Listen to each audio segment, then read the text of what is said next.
Bom, pessoal, bom dia. Queria agradecer muito a presença do professor Mike Kumaruara com a gente aqui hoje.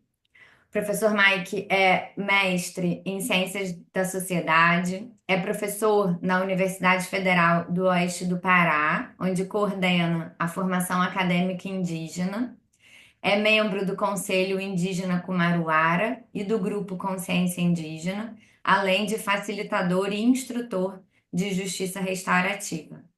Professor, muito obrigada por ter topado estar aqui com a gente hoje.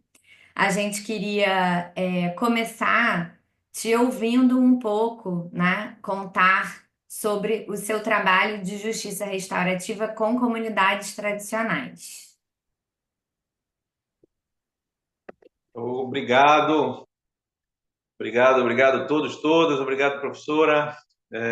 Sempre é uma grande oportunidade falar a partir das nossas experiências, porque eu acredito que essas oportunidades significam a extensão da nossa mão e o fortalecimento da solidariedade entre povos da Amazônia e povos, comunidades do restante do Brasil. A gente acha que a cultura colaborativa é a saída para os grandes obstáculos que a gente tem aqui no presente e no futuro próximo. Eu trabalho aqui em Santarém, na UFOPA, e a gente tem uma clínica de justiça restaurativa da Amazônia, e a gente faz essa interlocução da universidade com as comunidades indígenas e quilombolas aqui na região. Para além disso, nós temos o núcleo de prática restaurativa que nós organizamos aqui na UFOPA, que é para atender os estudantes, sobretudo os estudantes indígenas que estudam na universidade. A gente está com hoje na UFOPA 35 etnias indígenas, mais de 14 territórios quilombolas representados aqui. Proporcionalmente, nós somos a maior universidade com presença indígena e quilombola do Brasil. Então, a gente tem essa preocupação que não é só o acesso. Se tu a partir de políticas de ações afirmativas e tu não acompanha o processo, a tendência é o espaço se tornar mais violento. Então, a gente tem a preocupação com a permanência e hoje com o processo de finalização do curso, né? Um grande desafio que nós temos. E aí, como tu tem o núcleo de prática restaurativa e a clínica de justiça restaurativa, a gente acaba tendo uma grande conexão com as comunidades, né? Inclusive, agora nós estamos construindo o BAR, que é o Base de Acolhimento e Reflexão, para trabalhar os conflitos entre os servidores da universidade, né? Então, a gente está cercando a universidade fora da universidade a partir do restaurativo. Eu faço parte do movimento indígena há muito tempo, o movimento indígena do Baixo Tapajós. O Baixo Tapajós está, né, depois vocês deem uma olhada no mapa, mas o Baixo Tapajós, nessa região de Santarém, que é a cidade mais antiga do Brasil, segundo pesquisas, uma cidade com grande presença indígena, com 14 territórios quilombolas cercando, e numa fronteira agrícola, né, porque a gente tem no Planalto de Santana a expansão da cultura de soja e a proposta de incremento de portos e de ferrovia. O ferrogrão também é uma proposta para facilitar o escoamento de soja, de um lado, e de outro lado, a presença das comunidades indígenas, quilombolas, ribeirinhos, extrativistas, com a sua cultura, vamos dizer assim, ancestral e tradicional, uma cultura marcada pelo coletivismo, pela caça, pela pesca, pela coleta, hoje pelo turismo comunitário, pela discussão coletiva, pela discussão a partir de conselhos indígenas. Por exemplo, tem o Conselho Kumaruara, o Conselho Tupinambá e o grande conselho do Conselho Indígena Tapajós e Arapiuns. Então, a discussão coletiva, o trabalho coletivo, uma cultura de atividades que não buscam o lucro em larga escala, mas buscam a sobrevivência, é uma prática de resistência na região, e tudo isso faz parte, na minha leitura, da prática restaurativa ou prática transformadora ou prática da colaboração, né? Porque, na verdade, a gente entende que a justiça restaurativa ela é inspirada nas práticas circulares dos povos indígenas, que praticam, né, até hoje, mesmo com bombardeio colonial, com bombardeio de uma hegemonia ocidental, eurocêntrica, que é muito forte em todos os espaços. E mesmo quando quando parece que estamos rendidos, desperta essa justiça comunitária, desperta essa justiça da colaboração, da discussão coletiva. Então, a gente tem atuado, no primeiro momento, em parceria com o Tribunal de Justiça do Estado, ainda temos essa parceria, inclusive a gente está formando facilitadores de justiça restaurativa, mas a gente também tem atuado de forma independente, né, fortalecendo esses laços da discussão coletiva, principalmente no território Umaruara, em outros territórios. Vamos começar agora uma prática em parceria com o Ministério da Justiça, de formação de facilitadores e oficinas de justiça restaurativa em comunidades quilombolas, né? Então, nós temos muita coisa para escrever, né? Muita prática, muita oralidade, né? Da nossa cultura, mas a gente precisa escrever também. A gente tem a ciência de deixar esse registro.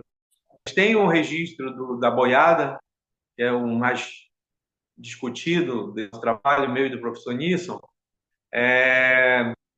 mas a gente precisa apresentar o trabalho com a coleta de açaí, por exemplo. Nós temos um quilombo muito famoso pela extração de açaí, e a comunidade estava tendo dificuldade porque as pessoas estavam retirando o açaí antes do período em que o açaí está verde, né? Antes do período em que o açaí está pronto, né, tá maduro. Estava extraindo com açaí verde e vinham pessoas de outras comunidades, então nós formulamos um acordo a partir da Justiça Restaurativa para garantir que essa coleta seja no tempo certo, né? No tempo em que a coisa diz que está pronto para a colheita, não no tempo do mercado, né? Então, essa foi um episódio importante, né? E o episódio da boiada também é importante.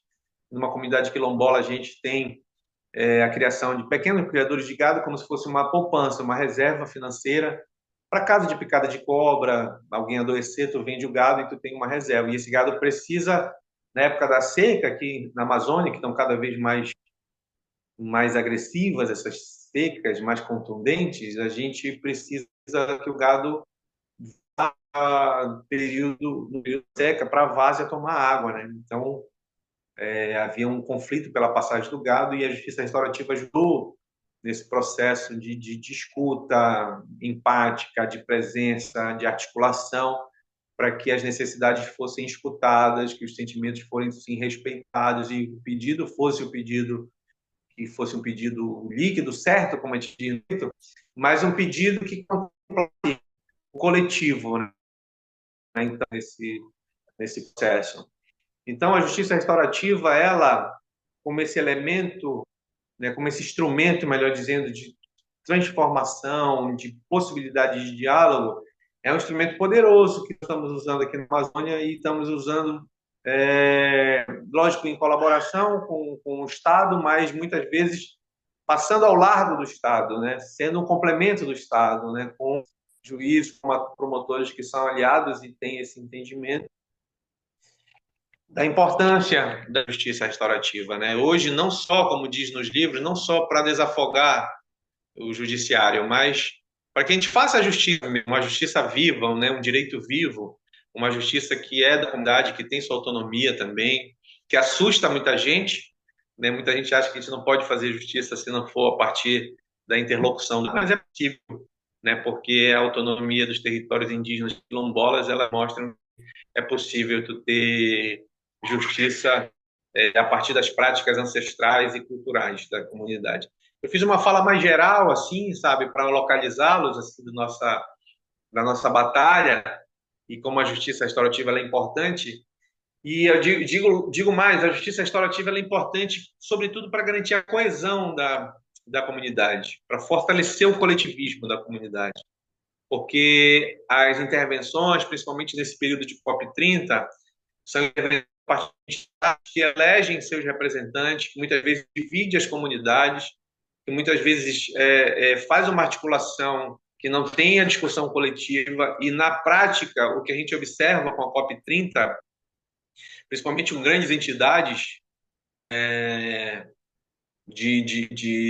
que projetam nas comunidades, a comunidade é só uma peça de propaganda. As lideranças são uma peça de propaganda. Não tem uma discussão coletiva, não tem a participação real da comunidade, né? Então, assim, muitas entidades colocam a liderança ou o território embaixo do braço, faz uma foto, faz um card, faz um vídeo bonito, uma peça de propaganda, mas não deixam um retorno efetivo, real, não fortalece a autonomia das comunidades. Muitas vezes geram mais dependência nas comunidades, porque as lideranças ainda, né, se for parar para pensar, aumentou muito a presença indígena e quilombola nas universidades, mas só de falar de indígena, 51% dos indígenas ainda tem o nível fundamental incompleto ou não tem instrução nenhuma. Então, se tu não opera num sentido de garantir essa informação e essa autonomia, para que as comunidades consigam também fazer seus projetos, também fazer suas prestações de contas, e não só ficar dependendo de algo que nem é transparente, tu perde a autonomia das comunidades, né? Tu enfraquece as comunidades.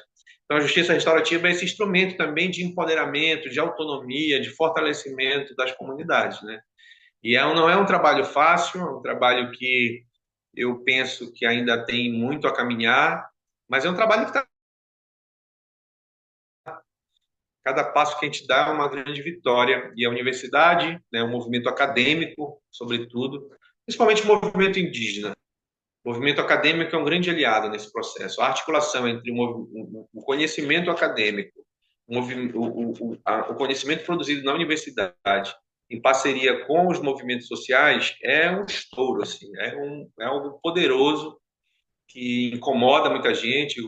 Por isso o ataque à educação pública, por isso o ataque à universidade pública, por isso o ataque à escola indígena, por isso o ataque à escola quilombola, que é um instrumento de poder, de formação diferente de tudo que nós temos até agora. Acho que aponta para um futuro que é ancestral também, o futuro é ancestral. E a justiça restaurativa eu vejo como esse instrumento também, que é não só autocomposição. A autocomposição é importante, trata os conflitos é importante, mas é um instrumento de pensar diferente, né? Pensar para além dos paradigmas, de quebrar paradigmas e pensar para fora da caixinha, para fora de rótulos e estereótipos, né? É algo novo que a gente está invertindo bem nesse processo. Maravilha, muitas questões, né? Muitas responsabilidades, questionamentos, né? Colocados para a gente refletir aqui da nossa parte também, né, professor? Eu queria fazer uma pergunta seguinte, no seguinte sentido. Quando você nos diz que, bom, entende a justiça restaurativa como uma prática ancestral, e sem dúvida, né, a melhor compreensão da justiça restaurativa é por aí, né? Ela, na institucionalidade brasileira, quer dizer, no Poder Judiciário e nas universidades, pelo menos na maior parte, chega com esse movimento internacional, né? E, portanto, a partir de um aprendizado e até de uma apropriação por parte de instituições, né, estatais de estados ocidentais, né, e posteriormente aí por meio do trabalho também de internacionalização com as Nações Unidas, chegando a outros estados, né, e assim que, pelo menos do ponto de vista institucional, né, e estatal, ela chega no Brasil, né? Então a gente tem aquele, né, relato dos projetos piloto do início, né, dos anos 2000 em alguns tribunais de justiça, etc. Por outro lado, quando a gente te escuta, né, fica muito forte a presença de que essas práticas são ancestrais dos povos indígenas também e quilombolas também daqui das nossas terras, né? E aí eu queria te perguntar, do ponto de vista assim da universidade, dessa prática toda, de todo esse acúmulo, né? Como tem sido esse diálogo? Porque certamente algumas práticas comunitárias já são alinhados com os princípios da justiça restaurativa, da transformação, do conflito como possibilidade de transformação, da não exclusão, de trabalhar as questões, etc. Outras práticas talvez não, né? Porque são diversas. Como tem sido na sua experiência esse encontro, né? Com uma principiologia e uma sistematização que chega também a partir da institucionalidade do Estado, mas que se encontra com práticas comunitárias. O que que o senhor pode contar para a gente? É uma boa pergunta. Olha, eu uma vez fui entrevistado por um pesquisador e aí eu senti que um pesquisador queria que eu dissesse que a justiça restaurativa ela é colonizadora. E aí eu dizia, olha, eu não entendo a justiça restaurativa como colonizadora, porque é um pouco vai no sentido da tua pergunta. É como se a gente tivesse, a minha impressão é essa, sabe? É como se a gente estivesse tendo uma reanimação da nossa memória. É como assim por exemplo, aqui no Baixo Tapajós, o nosso povo, ele teve que ficar em silêncio, principalmente depois da cabanagem, porque mataram todo mundo que tinha alguma referência indígena, preta, principalmente a população masculina.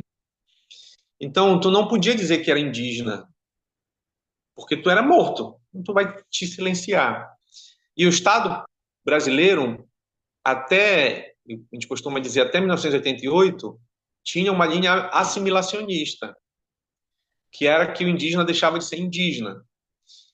E o Estado brasileiro foi muito eficiente nesse processo, tanto da eliminação física quanto do, da eliminação do conhecimento tradicional, dos saberes tradicionais, da cultura. Então, na cabeça das pessoas, o indígena tem que estar pelado. Às vezes eu até brinco, pô, eu vou decepcionar vocês por não estar pelado. Mas na cabeça das pessoas, indígenas não pode ter carro, não pode ter celular, não pode ter notebook, porque é aquela visão do índio de 1500, aquela representação da gravura do livro de história. Mas não, a identidade ela permanece, apesar dos processos terem sido muito violentos. Então a gente está numa encruzilhada, o movimento indígena, porque teve muitos indígenas que ficaram na cidade, foram silenciados, mas são indígenas. Não tem uma referência de território, foram obrigados a deixar sua língua, mas são indígenas. Então a gente tem que começar a discutir a questão do pardo, que é indígena também, que tá na zona urbana, principalmente Belém, Santarém, Manaus. Mas eu digo isso porque, a partir do momento de ter um boom do movimento indígena da década de 90, que é um boom, como eu falei para vocês, que vem acompanhado de pesquisas diferenciadas que a universidade começa a fazer, principalmente pela antropologia, e a partir da afirmação do movimento indígena, né, da agência do movimento indígena, tu tem um novo cenário da história que também vai coincidir com a Constituição de 88, que é uma Constituição que garante direitos indígenas e quilombolas, a titulação de suas terras, a demarcação de suas terras, no caso dos indígenas. Então, a Constituição de 88 é uma Constituição plural, uma Constituição cidadã, que reforça essa identidade indígena, essa imagem indígena. E depois a gente vai ter a lei de 2003, que estabelece o estudo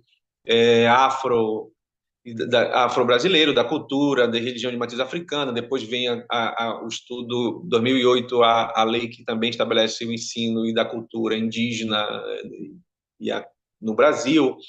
Então, é tudo muito recente para nós. Então, essas leis, essas afirmações positivas é como se fossem sinais, assim, uma reminiscência de memória. Né? Eita, mas o nosso povo começa a refletir. Poxa, mas eu tinha vergonha de ser indígena até então, eu fui educado de que eu era caboclo, e caboclo, a palavra caboclo significa aquele que vem do mato, né? Eu fui educado como sendo caboclo, ou sendo mestiço, mas, na verdade, eu sou indígena, né? Isso foi de alguma forma tirado da gente, a gente quer recuperar isso. E aí tu começa a ter uma sintonia positiva com práticas que até então eram práticas mais isoladas, mais clandestinas, sabe? Práticas de cura, práticas de... eu tenho uma irmã que foi para o sul do Brasil agora, ela torceu o pé, ela perguntou se tinha alguém que consertava o pé, o pessoal riu dela, né? Porque isso é só o fisioterapeuta que faz. E aqui na Amazônia as pessoas nascem com o dom de puxar. A gente fala de puxar, de consertar, de fazer um remédio. Então, isso são práticas indígenas, de uma medicina também, que não é uma medicina ocidental, mas é uma medicina indígena. Então, tudo isso são reminiscências.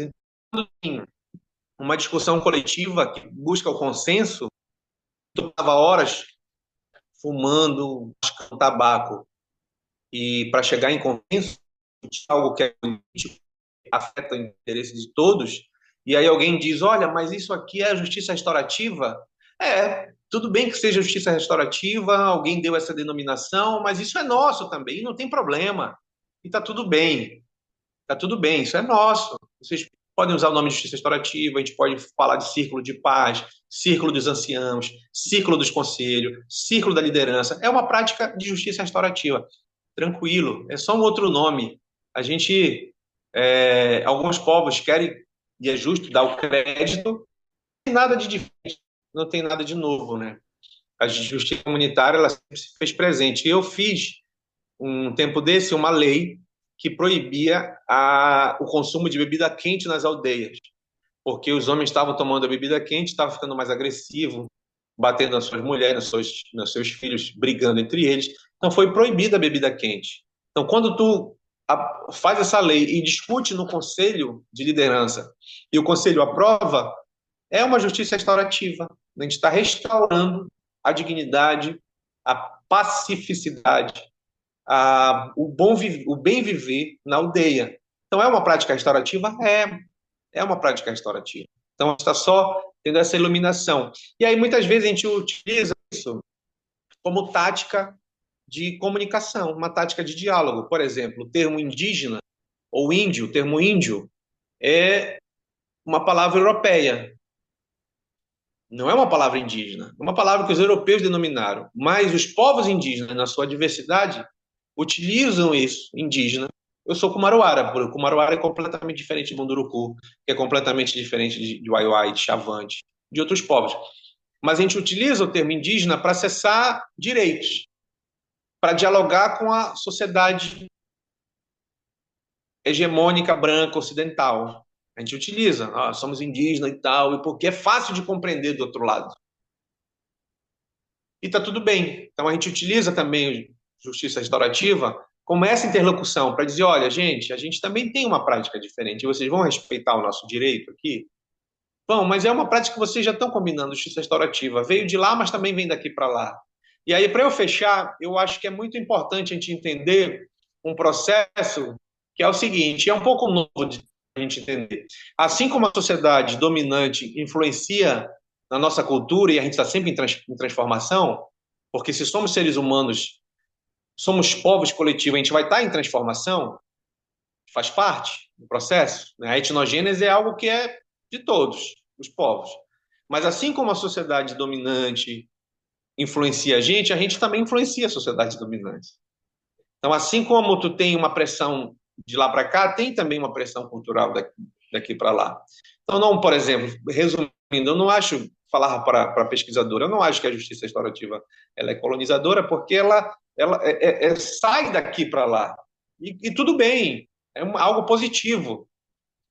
Então, ela não coloniza a gente, ela não submete a gente, ela não fere a nossa ancestralidade. Muito pelo contrário, ela fortalece a nossa ancestralidade. Ela fortalece o que é nosso, que é de tu ter uma discussão que passa ao largo da punição. Não é algo que a gente procure um fato para caracterizar uma pessoa a partir do seu crime, da sua ofensa. A gente não reduz o ser humano a isso. É lógico que tem povos e povos que estão mais submetidos a essa linha de raciocínio, mas é algo que a gente pode recuperar, a gente pode restaurar, a gente pode transformar, a gente pode restabelecer. Eu acho que a gente está restabelecendo muita coisa no Brasil, desde retomada de terras, como o povo Guarani faz no sul do Brasil, com muita violência, são submetidos a muita violência, mas estão no processo de retomada. A gente está também no processo de retomada da nossa identidade, ancestralidade, da nossa forma de fazer justiça, da nossa forma de fazer cultura, da nossa forma de ler o mundo, da nossa forma de fazer leitura espiritual. Estamos vivendo isso em todos os aspectos, né? Então, a justiça restaurativa, para nós, ela é esse instrumento também. Sem romantismo, de achar que daqui, agora todo mundo vai utilizar essa prática e vai ter novas relações. Não temos esse romantismo, mas temos essa presença e essa crença que é um instrumento que pode nos ajudar a fortalecer os laços da colaboração e da coletividade, não da individualidade e do punitivismo. É isso. Maravilha. Muitas coisas aí, né? Muitos aprendizados. Essa noção de reativação, né, e de presença ficam muito fortes para mim ao te ouvir, professor. E aí, por fim, se eu puder comentar, na sua fala inicial, o senhor trouxe uma série, né, de informações sobre como aí, né, em Santarém, na UFOPA, esses trabalhos com justiça restaurativa têm sido desenvolvidos, seja com os estudantes indígenas e quilombolas, seja com funcionários, né? Fico pensando, a gente também está aqui numa universidade, né? Numa universidade comunitária, numa universidade que tem políticas, né? De ações afirmativas próprias, dentro de uma lógica própria. E temos tentado pensar aqui dentro, né, do nosso quadrado e no nosso contexto, esse papel, né, o papel de um núcleo de prática jurídica em que há uma iniciativa de justiça restaurativa, né? Então, ouvir um pouquinho, seria bom ouvir um pouco mais, o que você achar que é relevante, desse aprendizado do que a universidade pode ser, né? Porque me parece que vocês estão, assim, com um acúmulo e num avanço, né, de um trabalho fortalecedor, muito interessante, com o qual a gente precisa aprender.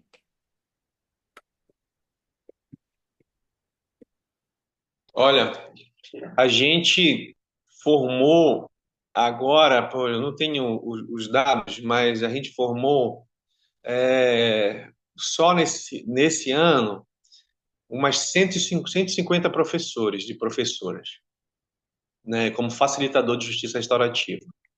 A gente, na clínica, agora vai oferecer um curso só para professores da UFOPA. E já oferecemos um curso só para os técnicos da UFOPA. E a gente também sabe que tu forma, vamos pegar de 50, uma turma grande, vamos pegar uma turma de 50, no máximo 5, 6 continuam a prática. Porque não é fácil, né? A sociedade, ela te desacredita, tem muita gente que acha que é besteira e acha que esse negócio de comunicação não violenta, justiça ativa, isso é papo furado, que a sociedade é violenta e a gente tem que ser violento, reagir também de forma violenta. Então é um desafio enorme. Mas eu acredito que quando tu te propõe a enfrentar o modelo de sociedade punitivista, violenta, que se estrutura no racismo, na homofobia, no machismo, tu está tendo uma prática de resistência, tu está indo na contramão de tudo. E aí a gente começa, a partir desse movimento, inclusive a gente, a gente já tem gente para construir um congresso da justiça restaurativa aqui na Amazônia. A gente começa a perceber que tem resultados positivos, mas o resultado positivo passa pelo entendimento da teoria, dos teus limites, dentro do que tu pode fazer e da tua intervenção real nos espaços. Tem que acreditar em fazer o teu. O que eu quero dizer é um pouco para encorajar as pessoas que não teremos condições ideais para se estabelecer a prática. Não teremos condições ideais. Tu tem que, a partir do teu local, por exemplo, para mim é fácil, porque eu participo dos movimentos sociais. Eu estou presente nas formações dos movimentos sociais. Então, de certa forma, eu consigo inserir a justiça restaurativa. Mas a gente pode inserir numa sala de aula, a gente pode inserir numa, numa associação de docentes, de sindicato de trabalhadores, a gente pode como é, inserir na nossa família, a gente pode fazer essas práticas, porque a justiça restaurativa, ela para além da prática e de algum método, que pode ser um método circular, por exemplo, que o Kay Pranes orienta nos seus manuais, a justiça restaurativa ela pode ser uma ação, uma comunicação, uma relação com as pessoas. Então, é possível a gente estabelecer isso a partir de práticas ancestrais. Então, a partir do momento em que tu te movimenta, a movimentação gera um eco, gera uma reverberação. E a gente está vendo que é possível fazer isso. Vamos ter umas oficinas agora em 5 comunidades quilombolas e a gente vai ver, começar a observar o retorno desse processo. Agora, a gente precisa, não é fácil, de mais estrutura, né? Porque a justiça restaurativa precisa do acompanhamento. Então, essa questão da estrutura, numa região como a Amazônia, que é gigante, é muito grande aqui, é um desafio enorme, né? É muito mais desafiador. O fator Amazônia é um. Né, tu tá em 4 horas de barco, 5 horas de barco, um dia de barco para te chegar em determinados locais. Né, no Amazonas tem município que tu passa 5 dias de barco para chegar em determinado local. Né? Fora as violências, os atravessamentos nos territórios, os conflitos constantes, é muita coisa acontecendo ao mesmo tempo, né? Tudo ao mesmo tempo acontecendo. Mas, né, um caminho, nós temos um sinal, não sabemos para onde devemos seguir, né? Então é isso que a gente está perscrutando e procurando. Né? Maravilha, professor Mike. Bom, te agradeço Eu acho, muito. sabe, só para fechar, eu acho que nem sempre as pessoas perguntam isso. Às vezes é bom tu estar com o Estado. Né? Já fiz algumas menções em que a comunidade dividida ao meio, indígena e não indígena. E os não indígenas tinham uma prática racista com os indígenas. E numa dessas tensões, um indígena agrediu um não indígena e a liderança não indígena expulsou o jovem de 14 anos da, da comunidade. E aí foi para o Ministério Público, chamaram a gente para fazer intervenção, a gente concordou que o jovem ficasse, né, até as férias fora da escola, mas em agosto a gente ia fazer o círculo lá. Quando nós fomos fazer o círculo lá, o promotor disse, olha, eu vou ficar de fora, só escutando. E aí a primeira rodada de conversa foi para mostrar que havia racismo, né? Porque, em geral, as pessoas invisibilizam o racismo, que havia racismo. Aí superamos essa. Depois, a inclusão do jovem. Quem é responsável pelo jovem? Superamos essa. No final, na comunidade, nós tivemos que superar a fofoca, né, do machismo, porque o jovem indígena era visto como homossexual e agrediu o filho de um não indígena e a comunidade começava a debochar, ele apanhou de um homossexual. E a gente teve que desmontar essa questão, fazer um acordo para desmontar a questão da fofoca. E aí avançamos no processo, né? E conseguimos avançar só. Aí o promotor disse, olha, eu podia dar minha canetada e dizer, ó, um estudante está fora da escola, é um direito fundamental estudar, ele vai voltar imediatamente, mas eu esperei o tempo da comunidade e vocês conseguiram chegar em consensos. E agora eu vou respeitar o acordo e vamos sentar junto para formular esse acordo. Nós conseguimos resolver, apesar da presença do promotor. A presença do promotor ou do juiz ajuda, mas depois a gente conseguiu chegar ao entendimento que é possível fazer justiça também sem a presença do Estado. E não deixa de ser justo e direito, não deixa de ter direito ali naqueles elementos. Então é importante para encorajar as pessoas dizer isso, que a forma como tu entra também determina a forma como tu sai. E aí a gente tem condições de fazer justiça e garantir direitos, mesmo sem a presença do Estado, a partir da legitimidade e da autoridade e das lideranças das comunidades. É possível fazer isso também. A gente tem práticas que mostram que isso é possível. É isso, Fernanda. Não sei se tem mais alguma coisa, mas essa pode ser uma das primeiras das contribuições e das conversas e do diálogo que a gente pode ter. E a gente está sempre disponível a conversar, viu? Maravilha, a gente agradece muitíssimo, sem dúvida. Vamos querer estar mais próximo em outros momentos. Muito obrigada, professor. Obrigado. Eu que agradeço.